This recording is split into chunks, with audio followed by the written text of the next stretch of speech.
I'm up if you want to pop in and test. Sure. Typey type type.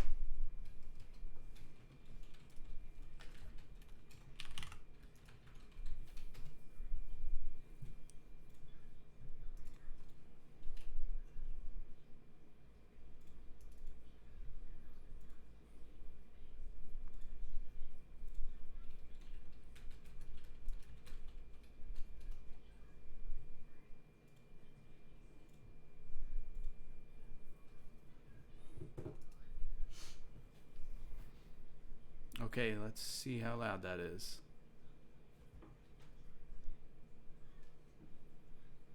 Should we test it again? Seems kind of quiet. Is it quiet? Is it quiet? I don't know. It's showing up in the yellow when I sit up. That's not too bad. I'm not projecting though.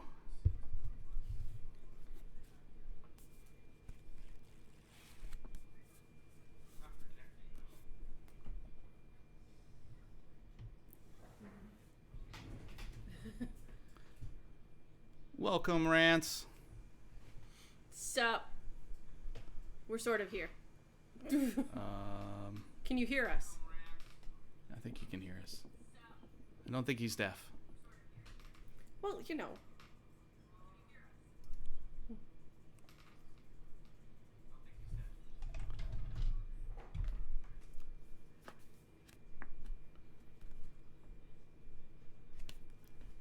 Welcome to another episode of First Chapter Chaos with Lathina, Asher, my forever guest. I just can't get rid of her. Never. Oh, God. There we go. Sorry. She was testing sound on the other computer, and it was kind of distracting hearing myself talk to me. I like to talk to myself, but it's probably not the best idea. So, we are currently reading, hang on, figure out where my thumb should go. Do this every time. His Ragged Company by Mr. Rance Denton. Violence obscene in the chat there. I have not read this yet. But from what I understand, it's about every company that ever existed.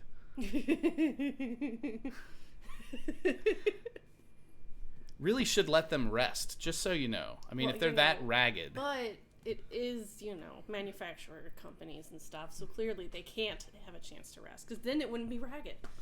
Story of my life. Every company ever. That's right, every company ever in the history of companies.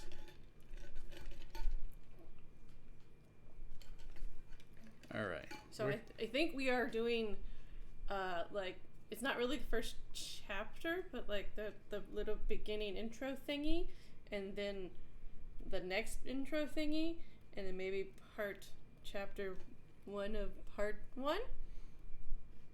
What am I drinking? Tea. It's my Jace cup. Tea. Where's your cup? It's right there. Not your cup. Where's your cup? I'm drinking non-product placement Coke.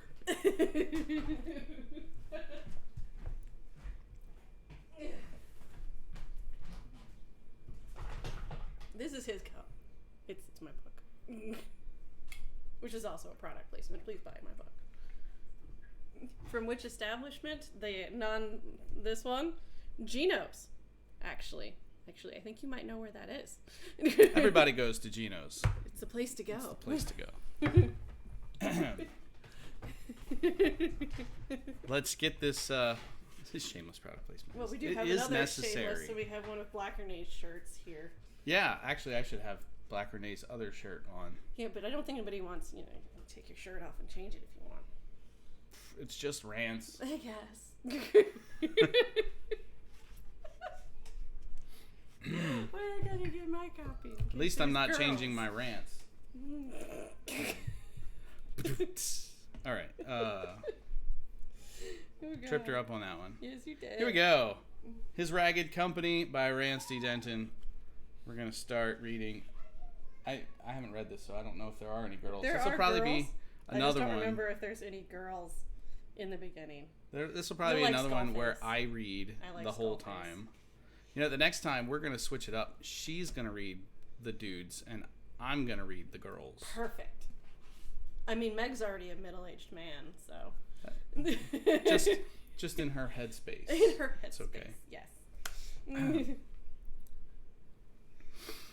it is. Are you ready? Yes. Okay. Are you sure? Yes. Because I think we can wait another 10 or 15 minutes. Maybe.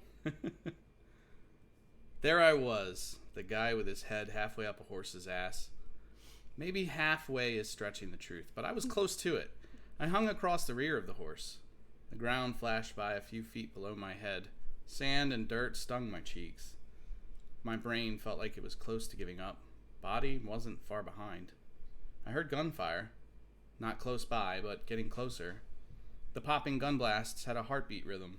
Wood smoke was in the air, but I knew it didn't come from a hearth fire. It was death smoke. Town's on fire, get your ass in your hand and run kind of smoke. Welcome home, Elias Faust. Elias? Elias? Elias? It's Elias? I think it's Elias. It's not Elias. Shh. There is one of girl. There is one of girl. Well, if my thing downloads. Elias. Elias. Faust. There you go.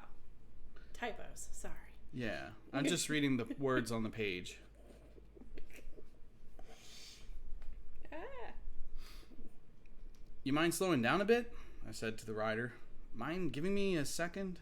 Something splashed across my cheek. I thought it was blood. I went to wipe it away. Grains of wet sand clumped in my eyes. A body went spinning past, rolling along the ground with a slice across its chest that left it resembling more a piece of ham than a living thing. Its black cloaks flapped, snap, snap, like a flag. I looked up, thinking it was the rider. It wasn't. The rider still had the killing knife in her hand, poised for another strike. Her face, painted up like a skull, was a mask of stark white, shadowed by slashes of coal black. She hunched over the neck of the horse, melting into it. In the distance ahead, smoke spiraled into the air like a dirty bandage against the sun. What are you doing? It's not. Oh, now it downloaded. Oh, okay. Sorry, I was confused for a second. Sorry, I was having issues. Also reading the words on the page here. With my old Kindle. It's ancient. From 2007. Sorry. I distract him. Yes, it's my job. very easily. As long as you don't say, let's get down to business, you'll be fine, because then I just have to sing. You have to. It's the law. Anyway. In the distance ahead, smoke spiraled into the air like a dirty bandage against the sun. A town was there, too, little pockmark of a thing that probably didn't even deserve being called a town. More like a blemish made up of squat buildings, a town hall, and a library. It all looked like it was burning, but you'd be hard-pressed to see fire with all the sunlight, so I had to imagine it. The smoke made it that much easier. All around the town, an army of dark figures scurried, some engaged in close combat with townspeople who used every child shouting down the hallway. Why does she always have to something Against something, them. Something. Okay. Nope. Here he comes. Hi, Jared. He's got his headphones on. That's even better. Jared, what are you doing? You're not sitting there, dude. I know you have headphones. Why don't you go sit in your bedroom? So you don't want to be down in there. You don't need to be on the street. Okay, fine. Go get in the kitchen, but be quiet. Uh-oh. Did you drink all? You didn't drink all of it. Nope. Where is it? Right here. Shush.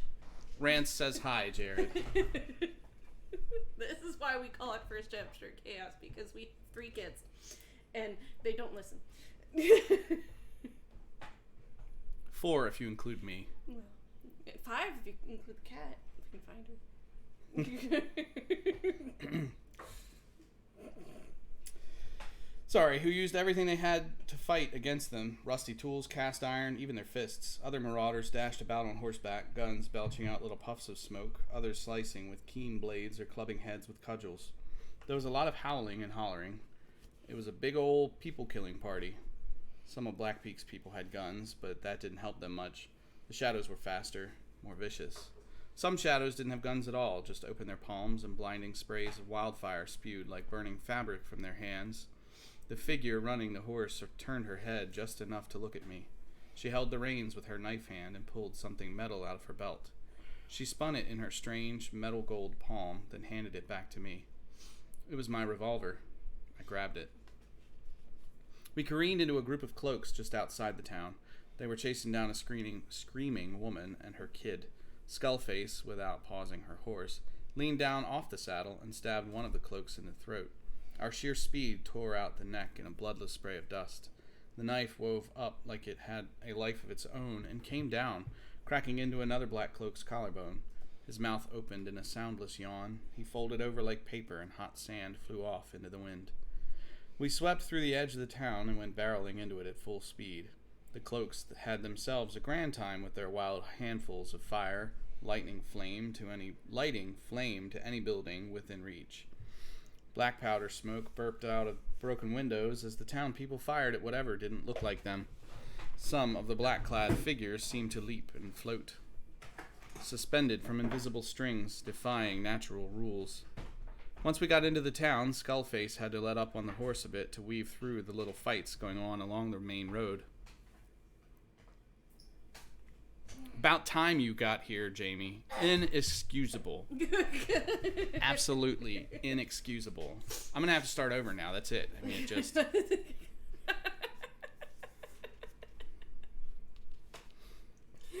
I'm sorry. Sorry.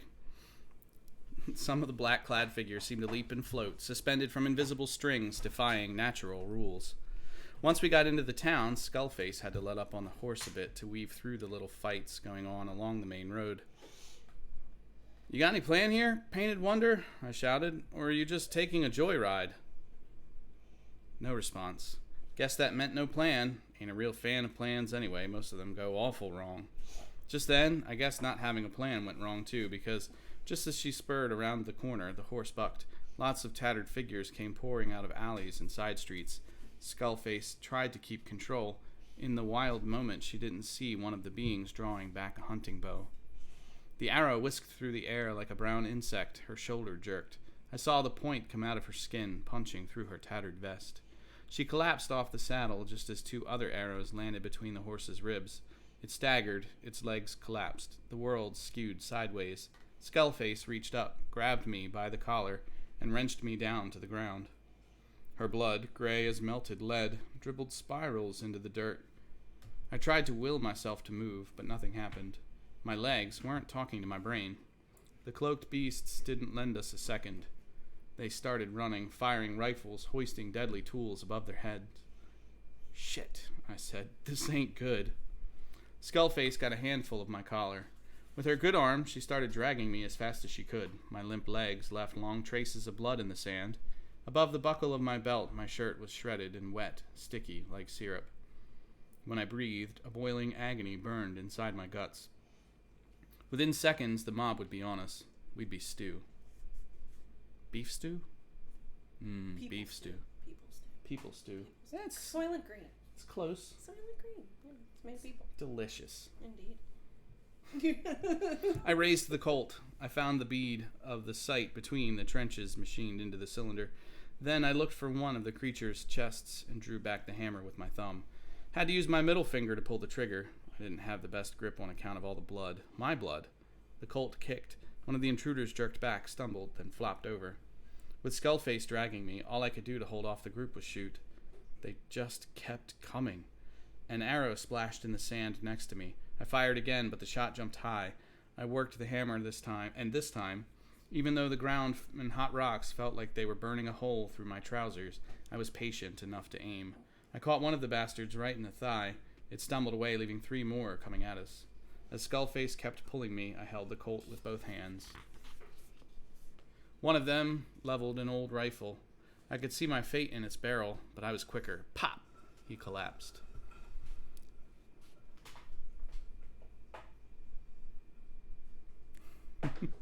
We just had chicken wraps from Geno's. Yum. It's the place to go. The last two bolted for Bye, us. Jared. Bye, Jared. He just came out for a drink, I guess. Didn't even look up. Oh, nope. He's coming back. Hi, Jared. I still need my pillow. Just need your pillow? Okay. The last two bolted for us. I had 2 shots left, only enough time to get one off before they were all over us. I bit down on my tongue, raised the pistol, and fired. A reddish cloud of sand blew out the first one's misshapen head. The other one leapt for me. It raised a woodcutter's axe. I might have had the chance to get off a gut shot, but that wouldn't change momentum or the fact that my brains didn't get along well with sharp objects. Skullface moved in a flash. She leaped over me like a cat and caught the downward slicing weapon. The cloaked presence hissed. Ugh. Without missing a motion, like she was doing some kind of dance, my savior stole the axe from the figure. She spun it in her palm, barked out a cry, and swung. After several thumping chops, the shadow's neck went missing. The body and severed head plopped into the sand at about the same time. Skullface stood firm, waiting for the next round of raiders. They were coming. I could feel the footsteps like a rumbling train. We could fight over the burning husk of a town all we wanted, but in the end, no matter who won, there'd be nothing left. Nothing to salvage. They're on the way, I said, every word sending a new shock of pain down into the bleeding ruin of my stomach. She nodded. And that means we're likely on our way out, I said. Nod number 2. Kill as many as we want. We won't come out of this alive. You will not. She said. Well, oh wait, is that him? That's him. Well, I got one more bullet. Skullface turned. Oily paint ran with her mercury blood, with my blood, glistening along the front of her throat. She still had an arrow through her, but didn't seem to realize it.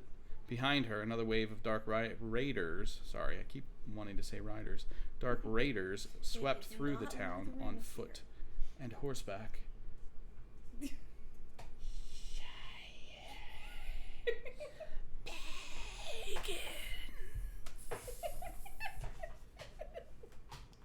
Get some ring wraiths in here. It'd be fine. Yeah, you know. There's an arrow in your butt. Wait a minute. Sorry, wrong movie. I mean book.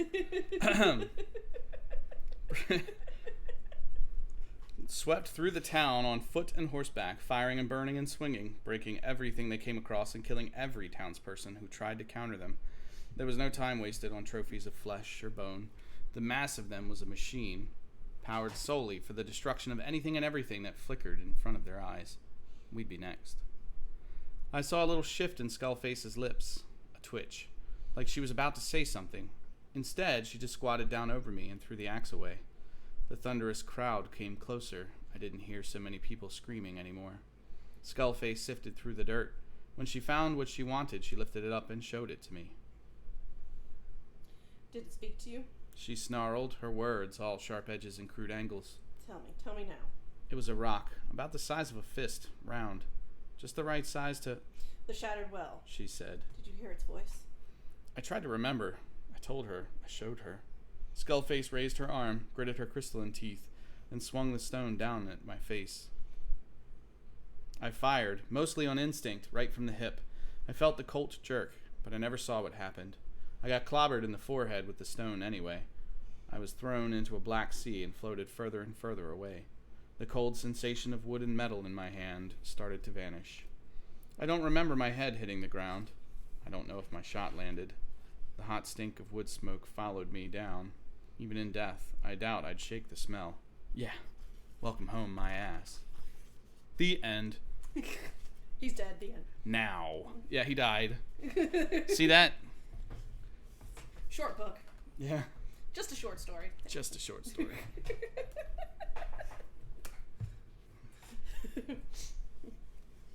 I was that close. I touched it. I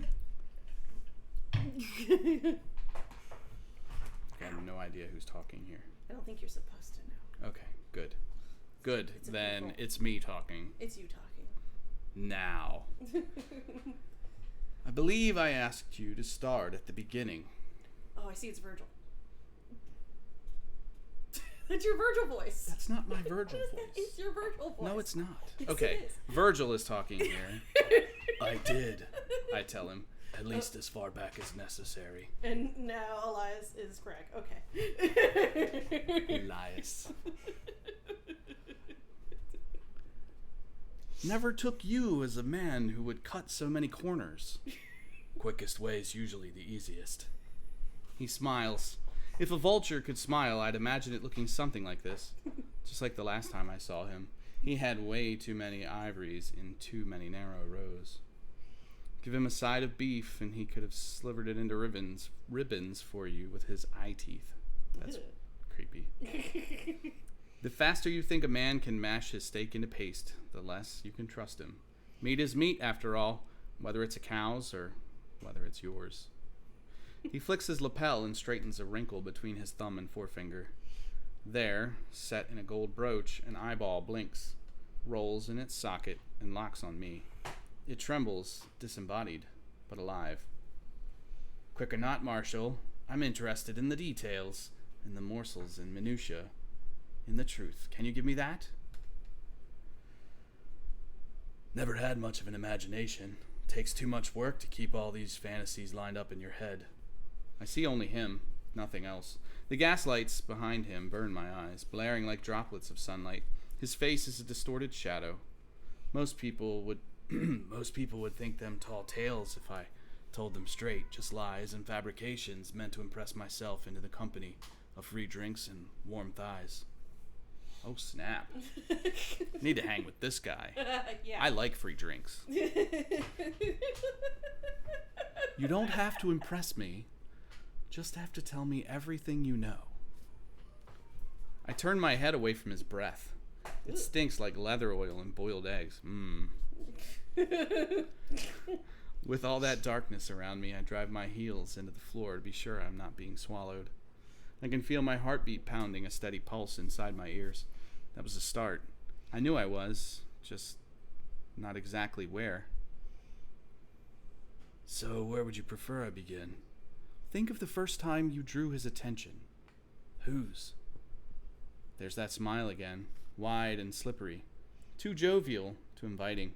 He knows what he wants out of me. I tighten my fists. The thirsty thorns bound around my wrists bite deeper into my flesh. Their points cry caustic acid. Oxymoron. It takes their juices only a second to find the avenues of my veins and rush through them. Tides of pain explode inside me. Then the worms come. I see them beneath my flesh, crawling, curling, hatched out of 1,000 unseen eggs, lumps of my skin moving like a quilt covering restless legs. One burrows out from the roof of my mouth, falls right onto my tongue. Gross. Tell me about him. Tell me about the magnate. I suppose it couldn't hurt to be thorough. Part 1. The gun. Is that a gun, or are you just happy to see me? Well, bit of both. Bit of both. Your gun is digging into my head. Finkel is Einhorn. Einhorn is Finkel.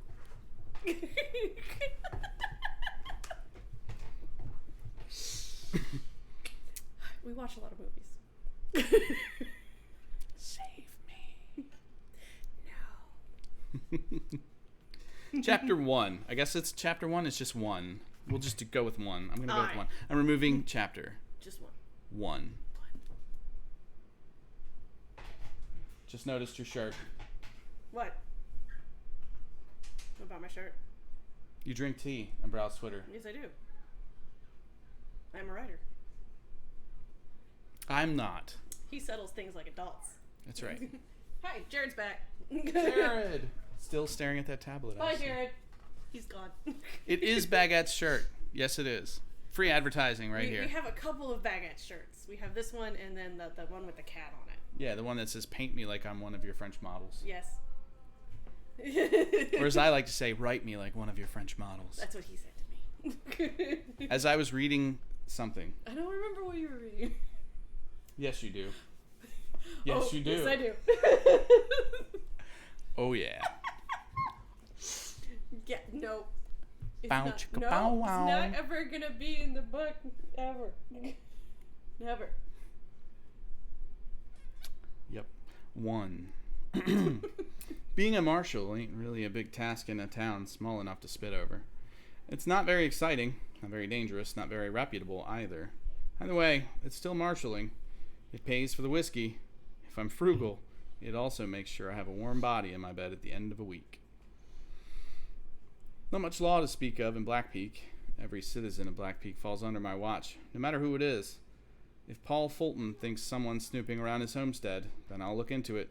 If Mr. Sloman at the trade shop has a problem with a customer, even if he's nudged up the prices on me once or twice, I'll look into it. Case in point. Bless you. Jared sneezes. Even Then town. go in there. Just come down the hallway Let at some your brother point. Go in my bedroom. It won't kill him. There's a lot more chaos this week. God. It is a family show. Oh my gosh. Come here, Chase. This is 12. 12. 12. 6 won't come out unless she feels like it. Technical Go away, 8. Go. Go away, Chase. This is a family show. It is a family show. All right. Sorry. Case in point. Even town drunks like Rufus Orsdale are my responsibility. My town, my people, my jurisdiction. Most people have probably heard similar talk before, but it's easy to lack creativity when your head's chock full of law and swagger and your hips are heavy with guns. Rufus came bursting into the marshal's office on a Saturday afternoon. The way his boots scraped the floorboards, I knew he had been drinking before I even smelled his breath. He smashed his meaty fists down on my desk. "Those conniving sons of bitches," he snarled. "Those pig-stinking, trough-licking—" "Mr. Orsdale," I said, "there's something I can help you with?" "Goddamn right there's something," he said, heaving out whiskey breaths. "Help me dig some graves for the thieving rats I'm about to kill." I raised an eyebrow. "Talk to the undertaker about the graves. Who you about to kill?" "Some boys," he said. "Any boys?" he said. "Pacific ones." "Sailors?" "No, Pacific ones," Rufus said. "Certain set of boys done me wrong, so it's time for them to get killed." "These Pacific boys, anybody I'm familiar with?" "Gregdon twins," he told me. "Oh," I thought. Them.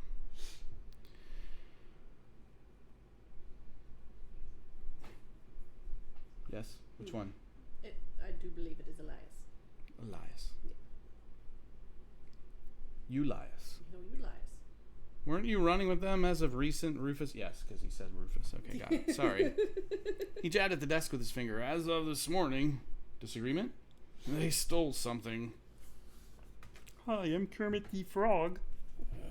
Okay. Sorry, I don't, Where did that come from? sometimes I say random things. She said it was a family show. I had to bring Kermit back into this. Okay. I like to run things in an off-the-spur kind of manner. Situation comes up, needs a rule, that means I get to write one. Long as they don't shake up the town too much, of course. That's the agreement Mayor Callum and I came to. I decide on a rule, and then I talk about it to whoever it applies to. If they don't like it, they get to leave Black Peak in whatever way suits them the best. In a saddle or in a pine box. Like everything else, I had a rule about thieving. Don't do it. Sounds a lot like my other rules. No reason to complicate things. The Gregdon twins, capital T as they'd corrected me in the past, were a pair of kids barely out of their teens that had somehow managed to claim Black Peak as their stomping ground. They were arrogant, crude, and because they could talk a lot of trash and wore firearms at their sides, fancied themselves kings. Rufus, too damned drunk half the time to think straight, had taken right to them. They kept him drunk so they could laugh at him and watch him make a fool out of himself. If you were a scientific sort, you might even call them symbiotic. "You seem pretty heated, Rufus. Must have been something special they took from you." It was lucky," he said. "Great. What happened?" Nothing. Okay. Sorry, the face was throwing me off. Sorry. If there's one thing to know about Rufus Orsdale, he's full of crap. He'd lie to you to get anything done his way, even if it's not a very good lie. He's superstitious, too. Don't ask me how those two things go together. When you hear Rufus talk about his belongings, he'd say they're all lucky, like a 4-leaf clover or a rabbit's foot. Lucky hat, lucky boots, lucky bottle of hooch. Well, come out with it, I commanded him, leaning forward in my chair and kicking my dusty boots off the desktop. What did they steal? Just something. I ain't asking you to retrieve it, Rufus said. I'm asking you to kill them. I should at least know what you want me to kill these boys over. Rufus pulled off his faded hat and wrung it in his hands. Scarce twists of white hair bloomed on his otherwise bald head. Maybe whoever it is... Sorry, This is Rufus. Rufus. Maybe whoever it is won't mean much to you, but it means a whole lot to me. Because it's lucky? Well, because it's mine. Fair enough. You want I should go talk to them about giving whatever it is back? Bullshit. I want you to shoot them. I stood and grabbed my jacket off the back of my chair. It was hot enough outside to fry the scales off a snake, but a jacket's important. Pockets and bravado. Sometimes you can solve problems just as easily with patience and diplomacy. How about I just head on up and talk to them, see if I can ask for whatever it is. Rufus's bloodshot eyes squeezed almost shut. And if it comes to shots, you'll kill them boys, right? If it comes to shots, I'll be mighty angry, I said. At what? At you, I said. At them. He mulled over my response. Sounds good, he said. I opened one of the drawers of the old writing desk where I kept sparse paperwork and grabbed a few paper shotgun shells. After filling my bandolier, I grabbed the double-barreled 12-gauge from where it leaned against the desk. I kept it there most days because I like to think I'm primed for trouble if it comes. I cracked the breech and slipped 2 shells into it, and then draped it over my forearm without locking it shut. Sidearms are one thing, but I don't like walking through the town with a readied long gun unless it's absolutely necessary. Screams of trouble, gathers a crowd, crowds get people killed. Awesome. We're on TV, honey. We're on TV. Yay! I got the golden ticket. Sweet. Rufus's beady eyes got wide. Planning on making a mess? Planning on being listened to for the first time. You got a piece? Why? You're coming with me. That means you have to be prepared if their britches get hot. I don't got a gun. I glanced at his belt. He had a worn holster hanging against his hip, but its top gaped like an empty mouth. I turned to the cabinet behind my desk and produced a battered specimen of a revolver, a blemished .38 I'd confiscated a few weeks ago, and slid it and a box of rounds across the desk toward him. He picked it up in a shaking hand. He opened the loading gate and began sliding in a few cartridges. One fell out of his palm and clattered to the floor. If it comes to shots, said Rufus, you'll be the one firing first, won't you? Depends on who's quicker. Exploding biscuits in the kitchen. Oh no! That's what's happening here, just in Elias's... Did I say it right that time? Yes. Okay. Giroux? Yeah. Elias's office. There's a drunk guy and he wants to shoot people. Sounds but like he can't fun. shoot people because he sucks at shooting people. Yes. So he wants the other guy to shoot him. Yeah, of course. Because, you know. Makes more sense. You're the marshal, he said. You've got to be quick, right? Try to be. Quicker than them, most times. But if you're not, I pointed at the revolver. Might need to be you, Rufus. I ain't fast. You accurate? I can take a can at 10 paces without really aiming.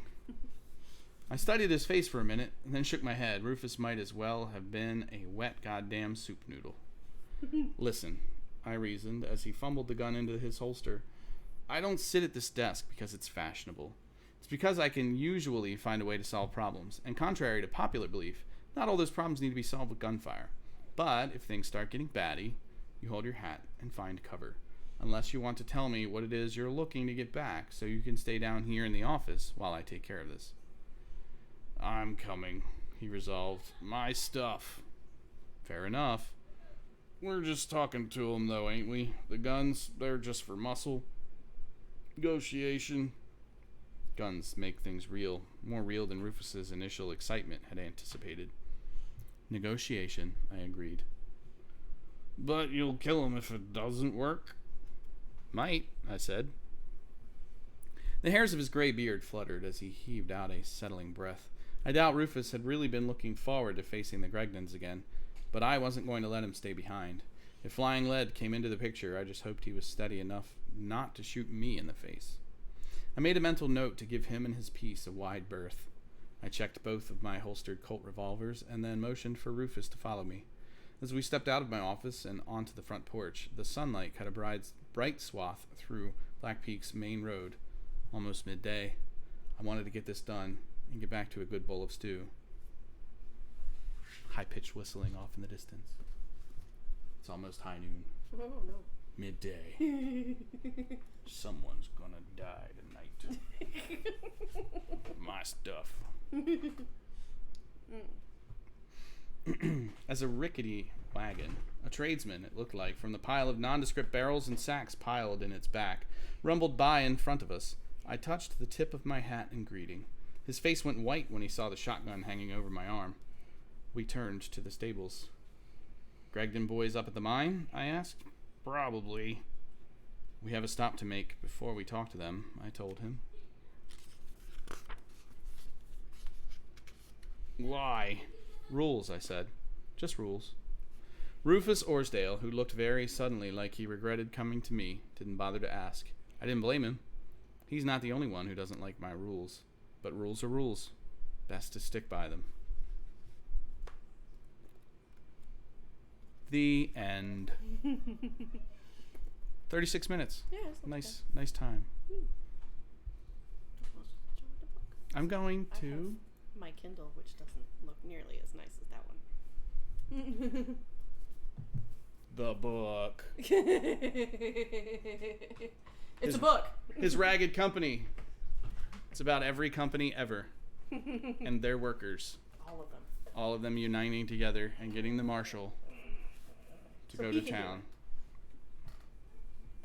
Outlaws, miscreants, magic, a pissed-off warlock with a taste for revenge, an army of sand golems with fistfuls of magic, a wishing well with a mind of its own. No wonder Black Peak, Texas, never got its spot on the map.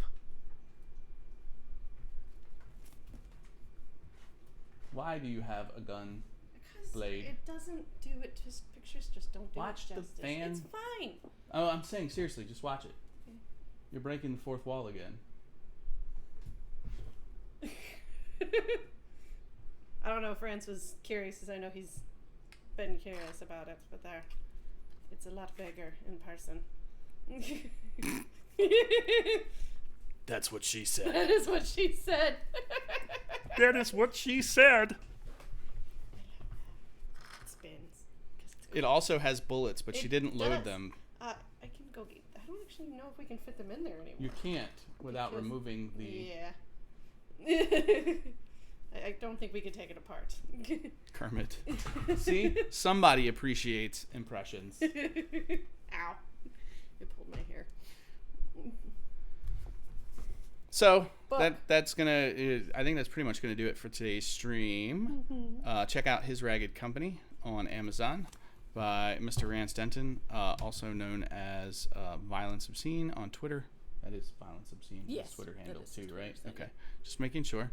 And the VOD will be up pretty much after we're done here, and I'm gonna work on downloading all of them and uploading them to a YouTube channel so that they're actually available for more than just 2 months, because hers is gone and Jamie's, yours is actually being removed in 4 days. So we I just downloaded it. I just gotta upload it to the YouTubes.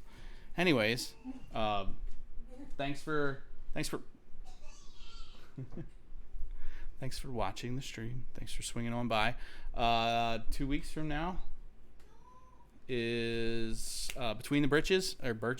Sorry, different book. From what I understand, they have like a some kind of a folder or something about that, Between the Britches. What? Sorry, family show. I forgot.